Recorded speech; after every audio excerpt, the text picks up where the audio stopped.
Confusion ही confusion है, solution का पता नहीं। सॉल्यूशन जब मिला साला पैसे की कमी हुई। तो एक्चुअली কি হৈছে মই মোবাইল এটা লবলৈ লৈছো।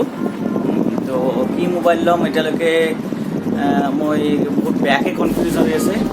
কম দামৰ ভিতৰতে এটা মোবাইল লম।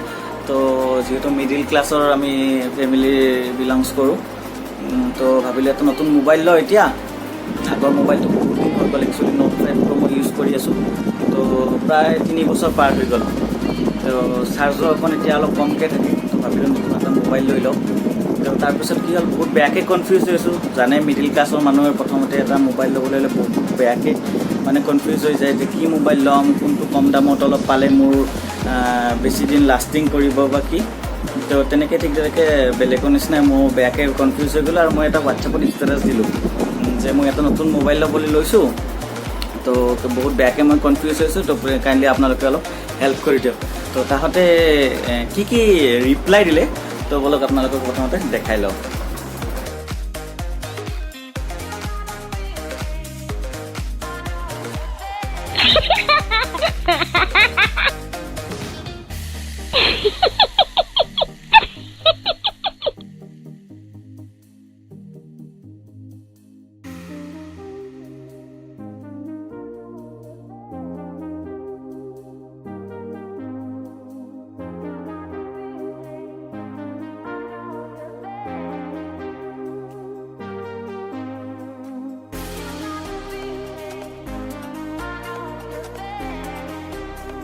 আছিলে মোৰ লগৰকেইটাৰ ৰিপ্লাই।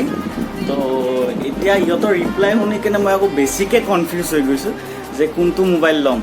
তো কনফিউজনটো কৰাবই, যিহেতু লগৰ হয়। তো বেছিকৈ মোক আৰু বিপাঙত পেলাই থৈ দিছে এতিয়া। তো কিছুমানে ৰিপ্লাই দিছে iPhone 12, কিছুমানে ৰিপ্লাই দিছে Note 2। বাৰু Note 2টো মোৰো ভাল লাগে। Note 2 বৰ্তমান ধুনীয়া মোবাইল ওলাইছে এইটো। তো চাই লওঁ এতিয়া। কিছুমানে ৰিপ্লাই দিছে। তো এতিয়ালৈকে মোবাইলে লোৱা নাই, কি ৰিপ্লাই দিওঁ, হাই কেনে চবকে থৈ দিছোঁ। আৰু বিশেষ একো ৰিপ্লাই দিলে সিহঁতৰ লগতো জানে লগৰ হয়।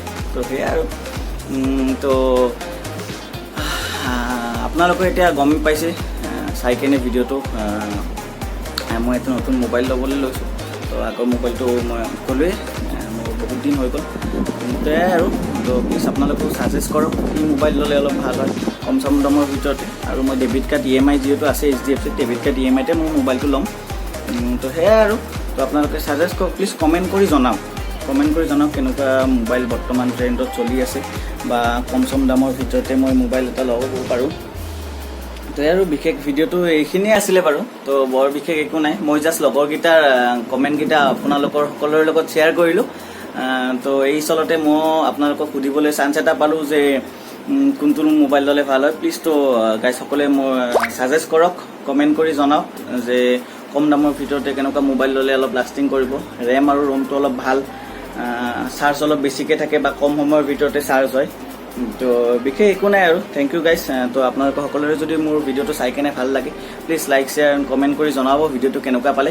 লগত কিন্তু মোবাইলটোও কমেণ্ট কৰিবলৈ নাপাহৰিব। So thank you guys, thank you so' much মোক সকলোৱে ছাপোৰ্ট কৰি থকাৰ বাবে। আশা কৰিছোঁ এনেকৈ আপোনালোকে সকলোৱে মোক ছাপোৰ্ট কৰি যাব। আৰু সেয়াই আৰু। তো thank you so' much guys, take care, bye bye, জয় আই অসম।